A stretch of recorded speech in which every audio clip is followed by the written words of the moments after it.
Hello, hello. Well, hello. How goes it? How's it going? I beat you to it. You tell me first. All right. It's going well. I'm having this interesting mix of emotions. Yeah? Yeah, they're mostly positive, but things are a little crazy, honestly. Is this is like a good problem to have type of crazy? Like a lot going on? Yeah, I would say it is. It's like my calendar is packed full of things, and we're getting more emails and more people and more trials, and it's just it feels nuts, but it feels like things are working. Yeah. Yeah, it's crazy.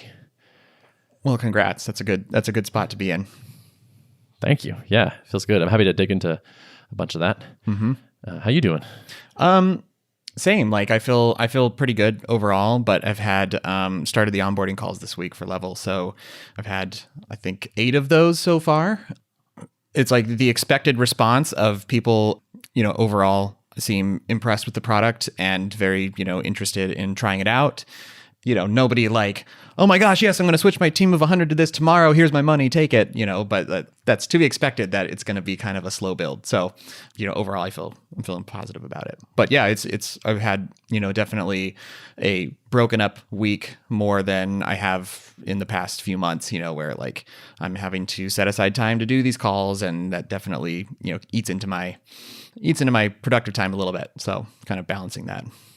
Yeah, calls are a little bit brutal, where they really sap the energy. Like I find them tiring to do, and like I kind of dread all of them, even though I know they're going to be okay. Like it's not like they're so bad when I actually do them, but I'm like, oh man, I have 3 calls today, like or 4 or 5. It's like, wow, yeah, it's a lot. Yeah. For me, like I've noticed now that just did call number 8. It's always fun, like working out the kinks of a demo. And I tried, I practiced it, talked about this last time, practiced it with some people ahead of time and felt just kind of apprehensive about it. But Monday morning came and I had 3 calls stacked up that day, and I just started doing them. The first one was a little bit, bumpy. I was been like playing around with different details, like when do I actually send the invite code to the person? Do I do it midway through the demo so we can play in the product while I'm demoing it, or do I just go me sharing my screen, walking them through the whole time? And kind of iterated on that enough. I feel like I've got the demo down pretty good. I'm not looking at notes anymore, and I'm not feeling any like anxiety going into calls now about the process. So yeah, repetition helps. Yeah. So these people have all paid a bit. Yep. Is it $50 or something? $48. Yep. They've all put down their deposit. So I think I touched on this last time, but I've gone back and forth on, is the call to action like start your subscription today, right after I've given you the demo, or am I giving it kind of a trial period? I kind of settled on just going with my gut on what feels most fair and reasonable. And I think in this situation, like since the person I'm talking to is obviously interested, but they often need to show it to their teams. They need to get feedback from maybe some other decision makers in the org, or just some of their lieutenants or whatever. In most cases, it's like, hey, take this. Can I get a commitment for you to try it out in the next week? Oh, so-and-so's out. Okay, maybe try it next week, and I'll touch base with you in the following week. And then we can kind of talk about making it more official and getting your billing set up if it's working for you. So on the one hand, I wish I had a bunch of, subscriptions actually started in Stripe and running, but this feels like the fairest way to go. Gotcha. Okay. Yeah. So when you do suggest a trial, are you like suggesting a length of time? I'm kind of leading with a week. If teams actually that day or the next day get started using it and get a full week's worth of use in, I feel like they should have a pretty good idea at the end of that. But, if they come back to me and say like, I don't know, we still need more time to experiment, then I'll work with people. But I think a week feels good to start with, at least. Gotcha. That sounds like a little short to me, honestly, for a tool that is like a big workflow change. Like I could see 2 weeks being pretty reasonable. Mm-hmm. Yeah. I'm basically like, try it for a week, and is it cool if I touch base with you a week from now and find out how it's going? So, I mean, that very, very easily could lead into like, yep, we need another week, and that's totally fine. Yeah. Mm-hmm. That's cool. Yeah. I mean, that's sort of where I've been at, where it's like, I'm like, I've been starting with 2 weeks, and people are like, oh, like if we needed another week, would that be okay? And it's like, yeah, sure. It's not hard and fast. I don't think it matters too much. Yeah. Are you, when you're talking to folks, are they trialing it, or are they paying up front? I've been mostly moving to trials now, because for the right kind of ideal customer, it seems to be, they seem to like it a good amount when they try it. And their expectation seems to be that they're going to be able to try it before they pay for it, which is pretty reasonable. Given it's kind of expensive and you pay per seat. So it's like, yeah, you should buy. My default is like a year. So it's like, before you buy it for your whole team for a year, did you want to try it at all? Like, yeah, the answer is pretty much yes. Yes. That's a kind of a weird ask with no, like back when we were in pre-product days, it's like, I can't let you try it. Sorry. Like, you just have to be a true believer and trust me. But now it's like, no, I'm just not going to let you use it. So I've been offering trials to people. It's nice because I've been bumping into this thing with teams where it's like, to get them to pay for things, it just slows everything down. To get a credit card going and like get the authorization and approval from security and whatnot, it's just like, bleh. But it seems like everybody can best start using software without much work, at least. I had to sign one NDA for somebody kind of thing, but mostly they can like at least try it without too much shenanigans. Yeah. Yep. So yeah. Yeah. So I think, folks, I've got some various like instrumentation in place, and it appears a good number of these teams are logging in and putting the product through its paces. So that's been good. They're posting things and commenting on things and mentioning each other. Yep. That's awesome. Yeah. It's really cool. And I think, I've gotten a little bit of feedback already, a few suggestions here and there of minor things, and it's been fun to ship some solutions to those problems in a pretty tight loop, which is always fun. Like those were the magical days of Drip in the early days when we would get similar requests and we'd be like, yep, this is definitely something we want to add to the product. It's been floating around already in our head, so it's not like we're being totally reactive. It's feasible. We can knock this out in a couple hours, and let's just do it and totally delight the customer. So Justin Jackson started using the product, and like last night at like 9:00, he like dropped some feedback in the Slack channel. It's like, hey, like here's a video of me like running through and like what I'm thinking. And Spencer like jumped on it right away and like pushed a new build that fixed a bunch of things like by 10:00 or something. And it was just like, that's kind of amazing. Like not sustainable forever, but like right now, I feel like it's such a nice, that's one of the things we can offer at the moment, right? Is like that really fast iteration speed. And he was right. Like it was like the things he was pointing out are like, yep, that's dumb. We know that's dumb. We've been meaning to fix that. Let's just use this as an excuse to crank it out right now. I'm super psyched to hear people are using it. Like changing that behavior is hard. So that's great that they're in there doing stuff. Yeah. It's kind of like varying degrees of use. Like I feel like one team I'm seeing a lot of activity, so that's good. Others, it appears to be more experimental for them. I don't know what their balance is between, Slack and Level right now, but I do feel like the barrier is really high for someone to even just use it in any kind of meaningful capacity. So to see a few doing that is a good sign for me. And they're like inviting teammates and getting them in there too. Yeah. Yep. So that seems like a really good sign. Yeah, totally. So I'm encouraged, Did you have any big surprises during the onboarding calls? So one surprise that like is a good thing. So I was super freaked out about, is everyone going to be demanding like a mobile client out the gate, like a native mobile client? To my pleasant surprise, like the conversation around mobile hasn't come up a ton yet. Some people have expressed that like, yeah, it'd be nice to have a mobile app eventually, but it actually might kind of be like a feature of the product right now that to help people kind of get off of that pattern of immediacy. Like, yeah, maybe it's just not that big of a deal that they can't get push notifications on mobile right now because let's be real, most stuff's not urgent anyways. So I don't know. Like some people just kind of shrugged it off and like, yeah, it may prove to be a bigger deal than I'm thinking right now, but I don't know. It doesn't seem like a huge deal. So, yeah, it's not a bug, it's a feature. Yeah, I know. I mean, geez. You should write a big manifesto about why mobile apps are dumb and you're never going to make one. I know. Just link them to that. Yeah. I remember with Drip, we got to kind of piggyback off of the idea that like plain text emails convert better than highly designed ones, which is true. And also happened to be really good for the engineering side because like who wants to build a big visual email builder? So for the longest time, it was like, yep, this is both best practice and we're really happy from the product development side about this. That's the best. Yeah. This isn't quite the same, but a similar thing happened to me, and I tweeted about this, so you might know what I'm going to say. But somebody gave us some feedback saying, like, I love that like there's just like a list of people, and I can be on their computer with like one click, and like the actual just like friends list is a big benefit to me. And I was like, oh yeah, that is good. Like that was like a decision that we had made so far back, and like hadn't even been thinking like, hey, what benefits does this decision bring to people? And so it's just so nice to see it with like someone's like fresh perspective.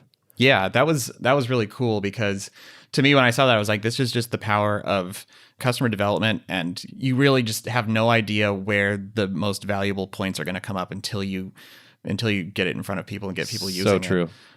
Yep. Yeah. And I keep being surprised. Like I did a demo with somebody yesterday, and we like ran into like 3 obvious bugs. And I was like, oh, sorry, like, can you restart the app? Or like, oops, yeah, that's our fault. Like, oh, it crashed. Yeah, let's just restart the call again. And it was just like, my impression was just like, yeah, this thing is, we still got a lot of things to work out. And he was like, yeah, no, this seems really good. I'd love to try it. Like, can we start a trial next week? And I was like, this app? Like mine? Wait, are you sure we're talking about the same thing? Okay. Yeah. So people are pretty forgiving. Mm-hmm.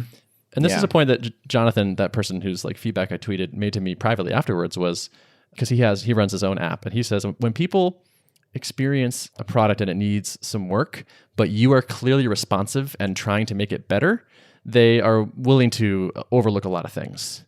Like if they get that impression that you don't care and it's kind of not really maintained, or you don't respond to their feedback, sure, like that's going to be a deal breaker. But if you're like I'm on the call with them, like, yeah, sorry about that. We know that's a problem. We're trying to figure it out. It's something to do with this and that. It probably helps, as we said, that they're developers. Like they get it. And like, hey, this thing has been in the wild for 3 weeks. We're still shaking out a lot of the problems. But, a couple months from now, we might be pretty solid. This is the thing I was scared about launching, was like, yeah, but there's bugs, and like it's not as fast as we want it, and like all these things. And like, people are just kind of like, oh no, yeah, that's cool. It's like slightly better than what I have in certain ways, and I like this about it, and this design is nicer than this other design, so I like this. And it's like, oh, okay. Yeah. One of the reactions I got was like, obviously the product is intentionally designed to be pretty minimalist. I don't want it to hurt your eyes if you're spending a lot of time in this thing on any given day. So there's a lot of white space and things, kind of room to breathe. And it's kind of the opposite of the Slack experience, where everything's kind of jam-packed together and lines are super, like if you make your window really big, then you're reading text all the way across your monitor. And it's like, it's a different experience. Some just lines that people say, like, oh yeah, this is a breath of fresh air compared to Slack. Like this just feels good. Those less tangible things. If you're just purely focused on the utilitarian features that this thing needs to satisfy, but you're not also paying attention to like, does it feel good? All those little things kind of add up too. So, and you as the creator have lost that sense. I feel like when you load up the app, you're not like, oh man, I did a nice job on this page. This is really clean. You're like, I got to add this and change this, and there's a bug. Yeah. My biggest issue, this has happened with every app I've designed. I look at the screens so much, I get tired of them. It's kind of like listening to the same song over and over again. I start to get really sick of a lot of designs. And for me, like the sign of a good design is when I can continue to look at it forever and not just hate it, but like be okay with it. And certain things just like, man, that icon really is really nagging me now. Every time I see it, I can't stand it, so I have to change it. And so I will occasionally go in and just do like a couple hours of polish and refinement just so that I don't hate looking at the UI. But well, congrats on that early positive signs. Yeah, thank you.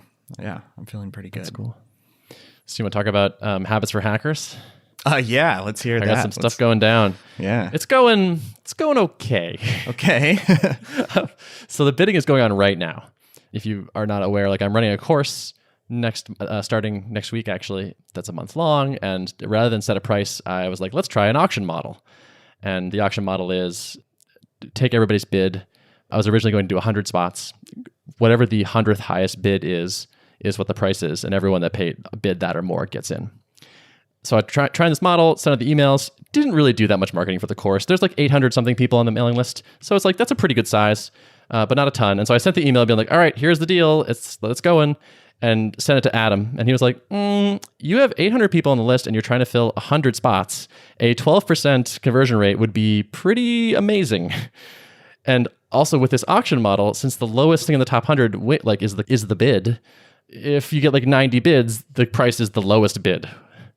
And I was like, wow, that is a great point, and I'm pretty dumb. And why did I not get you to read this before I sent it out?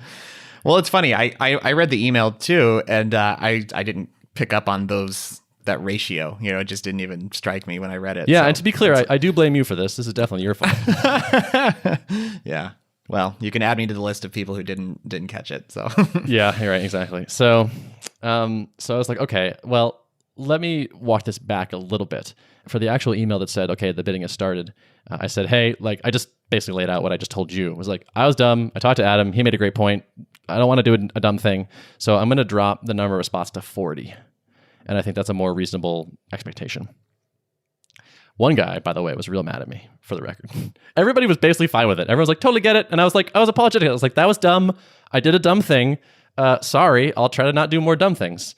And like everyone was basically like, yeah, sure. Don't beat yourself up about it. And then one person was just like, right. And granted, this person has not paid you any money for any good or service yet. This was purely a revision of a pre email. So, yeah, exactly. Okay. Let's give him no more airtime. You know what? So here's the thing. I think he was having a bad day. I've written emails like this person wrote when I was mad about something else and like didn't get enough sleep, and I saw something that pissed me off, and I was like, I'm gonna take it out on this person.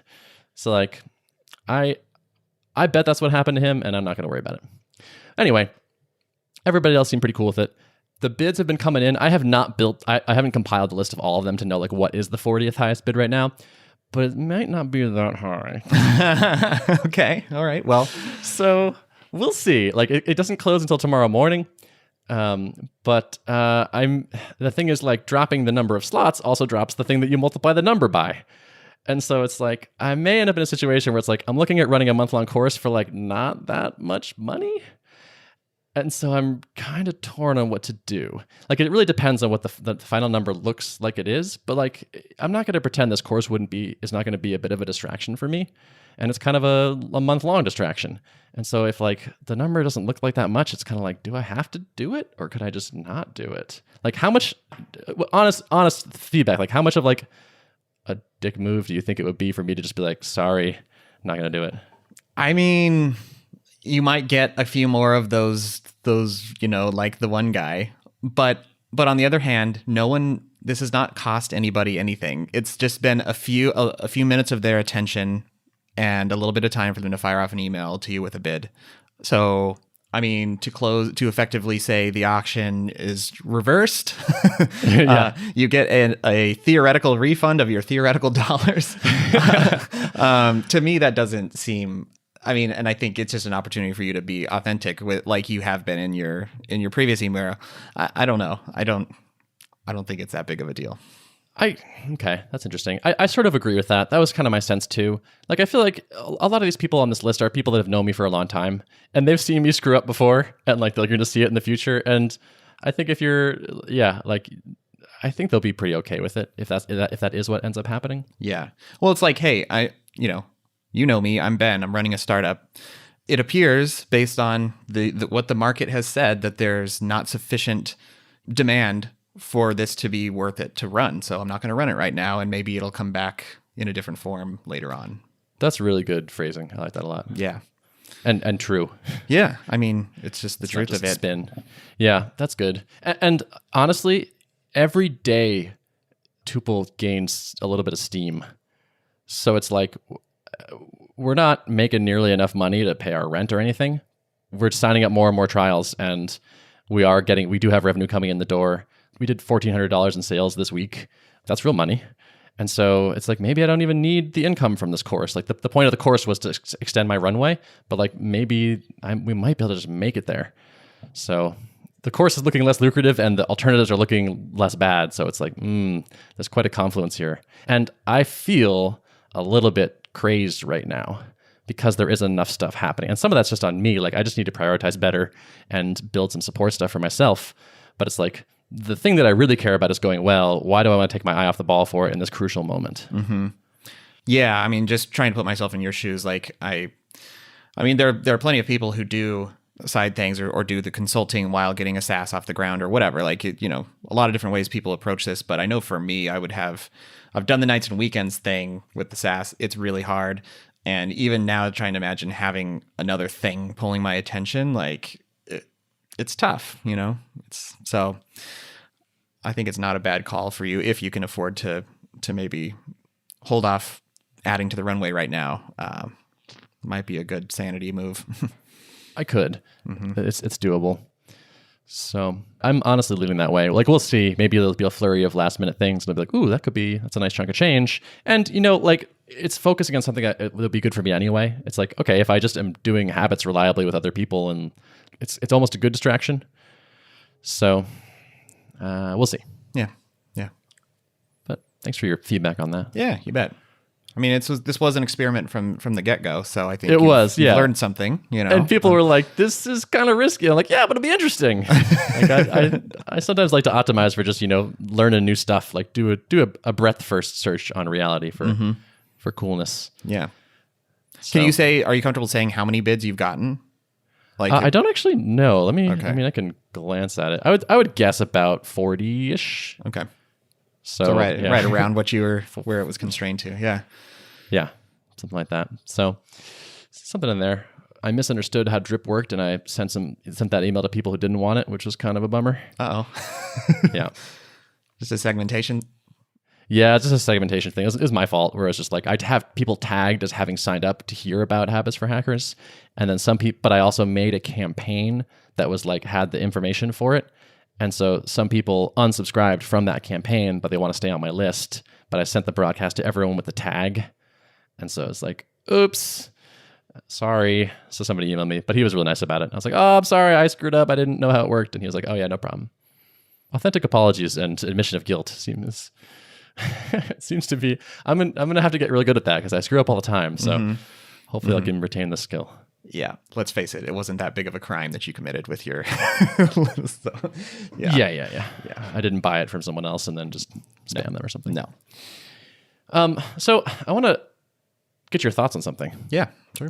Because you've been through this with drip, which is we're faced kind of with an interesting question here, which is between slowing growth down a little bit or allowing it to speed up.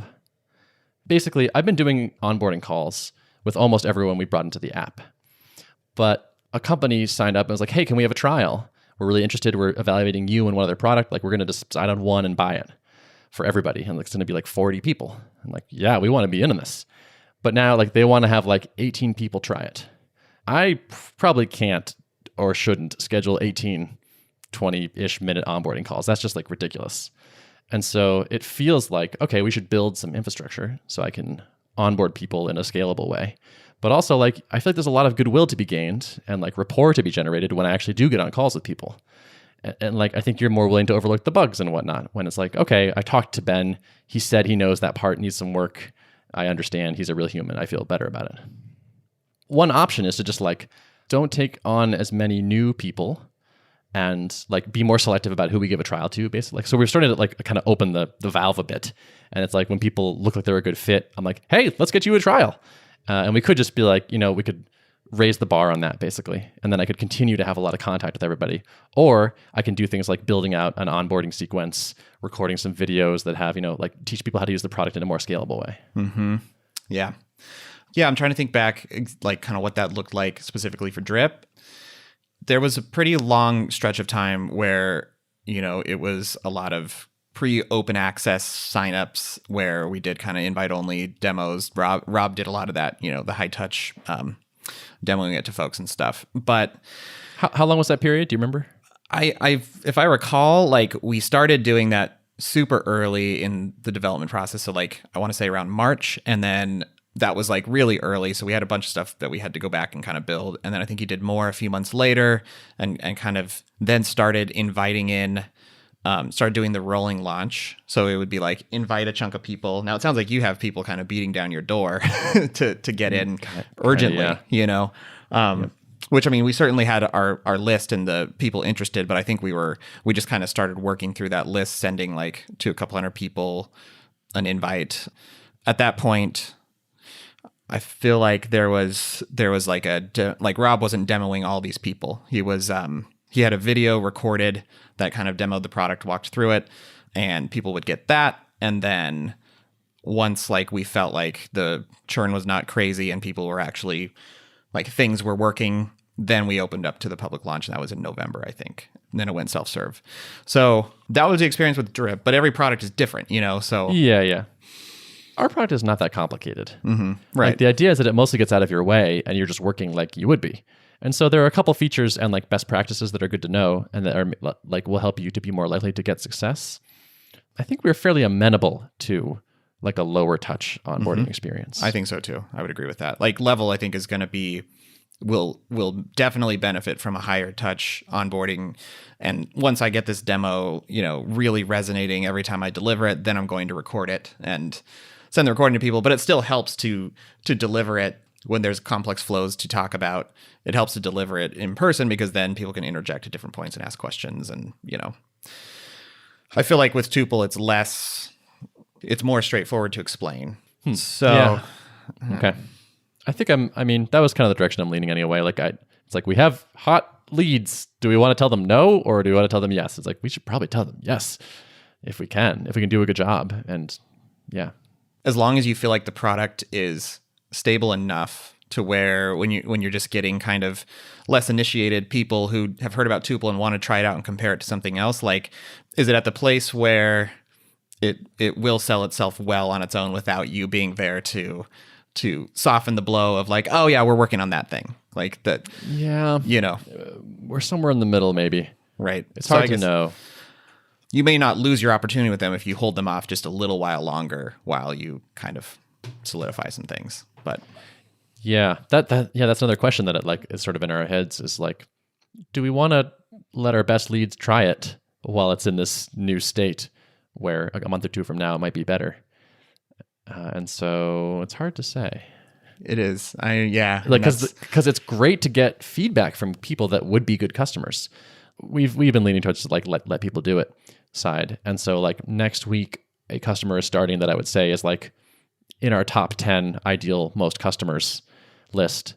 And it's like, yeah, let's try it. Because if they don't end up converting, A, they're big enough that like some other team will try us eventually, probably, right? Like this isn't our only entry point into the company. And B, if they don't convert, we can find out why. Like where are we not good enough? Because those are the people that we want to improve the app for anyway. So it's like, tell us where we're falling down. And that way, like the next time we get one of your like interest from another person in your company, will be even better. It's hard to improve the product without that feedback. It's hard to know what to focus on. Our development has been so much easier to prioritize lately because it's like everyone is saying X and Y. Do we want to do X first or Y first? It's just like, it's pretty clear. Yeah. It's like in these early days, you have to be willing to, you're almost like spending your first impression goodwill, like, so they're potentially going to have a less optimal first impression, but in exchange, you're going to get their feedback. And, it is definitely not, it's not like you only get one chance with everybody. That's not universally true. A lot of people will be like, oh yeah, there was this deal breaker, or it was not reliable enough in this situation, but come back to me when it is. And that's oftentimes the way it is. So yeah. And it might just work and we might just get in there. And now it's like, okay, now we have a beachhead into this perfect customer. So it seems like it's worth the risk there. I think we're going for it. We're gonna take some swings. And like, there's a lot of software companies. Like if they try it and they hate it so much they just do nothing but trash talk it. Like, all right, well, that's a bummer. But there's plenty of other software companies. Fish in the sea. That's what I try to keep reminding myself that like, even if out of this cohort like only a few convert, there's so many more out there. Like you just and more are being created every week. Yep. Like there's just thousands of people becoming developers, thousands of people going remote, using Slack, finding it annoying. Yep. These are big markets. So for sure, big and expanding. So yeah. The idea of like thinking of, I think any of these as like a scarcity is probably the wrong way to think about it. Yeah. All cool. Right. That's good. It's good stuff. Yeah. So we got some stuff in the pipeline that would be real exciting. Like there's this one prospect right now that's trialing us. They're going to decide by the end of next week. It's been like a 2-week pilot. They've had a lot of their team using it, and we have like one other. They're trialing another product as well. And I'm getting like live updates from their person, like my contact there, of like, okay, this was good and this is a little bit better, but this is not so good. And like we've already pushed some stuff that they've requested, which feels really good. So I don't know, like we might get it, which would be awesome.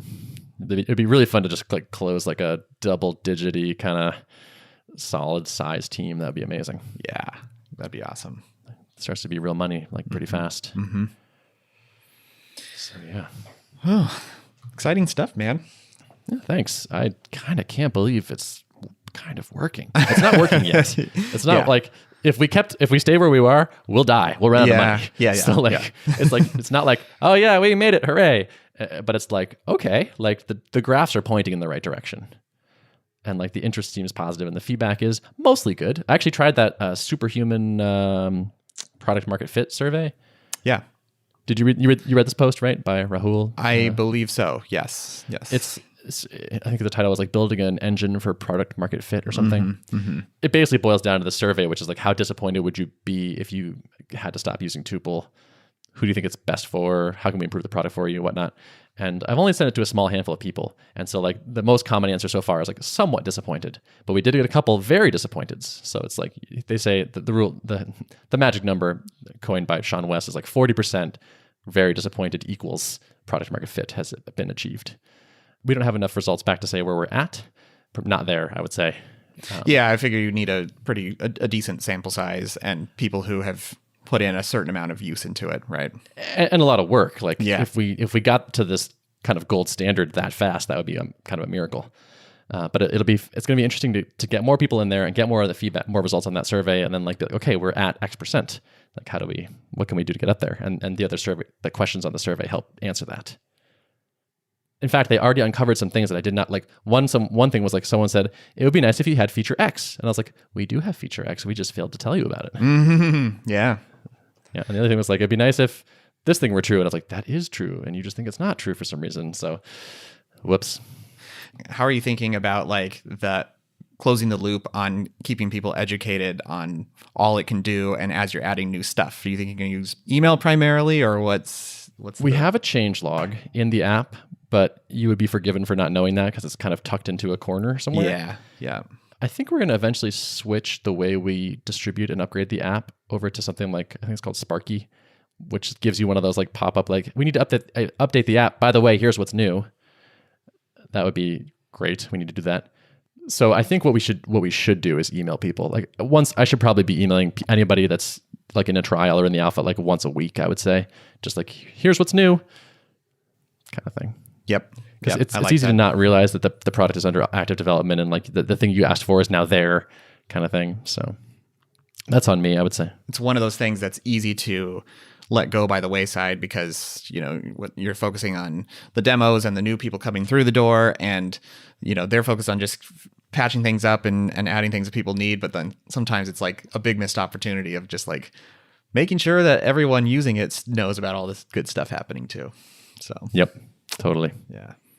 This is why it feels crazy to me, is because it feels like there's like so many things I could and probably should be doing. And they vary so much in what they are.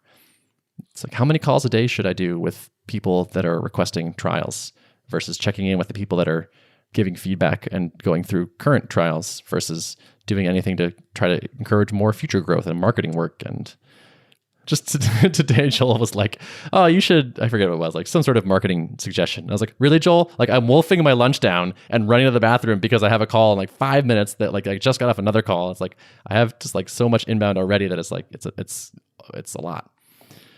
But then it's like, okay, like, should I let me be a bottleneck? Like if there's so much inbound interest that I can't handle all of it, there's an answer to that. And it's probably not just like say no to it. So I don't know, man, this is getting crazy fast. Yeah. Well, that's why you get paid the big bucks, right? Is there it is. There's the phrase. I like it. Because, figuring out that balance, I don't know. It just, you just got to work through it and figure it out. Yeah. And you too, you've got it even worse. No. You got to balance all those things. Oh yeah. Like it's so nice that I'm not like thinking like, how do I code this next thing? I did have a few envious moments this week where I'm like, Ben doesn't have to worry about writing the features and doing the calls and all that stuff. So a little true, jealous. Yeah, I get it. Yeah. Yeah, I'm very grateful for what I got. Yeah. But I'm continuing to look for trying not to over-engineer things and looking for the simplest, keep it simple, stupid type of solutions. And one that I'm excited about that I'm going to work on today, actually, after this call. Something that's come up from several people talking about like the integrations piece in Level. This was another like concern of mine was that, everyone's going to want all their tools talking to it. And like, I don't have any real native integrations to speak of at this point. So maybe it was just going to be a flat out like, no deal breaker. And that didn't happen. But a few people have expressed that like it is really important as part of our workflow for, tool X to be, dropping something in a channel anytime, a certain significant event occurs so that, these people on this team can respond to it. Right. I kind of debated like, what's the best way to approach this? Obviously Zapier is super nice tool, integrates with hundreds of things. And so it's kind of a no-brainer to go the Zapier route. And so I was like, I know I've built a Zapier integration before. It can be a little bit mind-bending, but like it's not crazy difficult to do. But then I thought about like, what if most people are just talking about the most important is going one direction, posting something into a channel, right?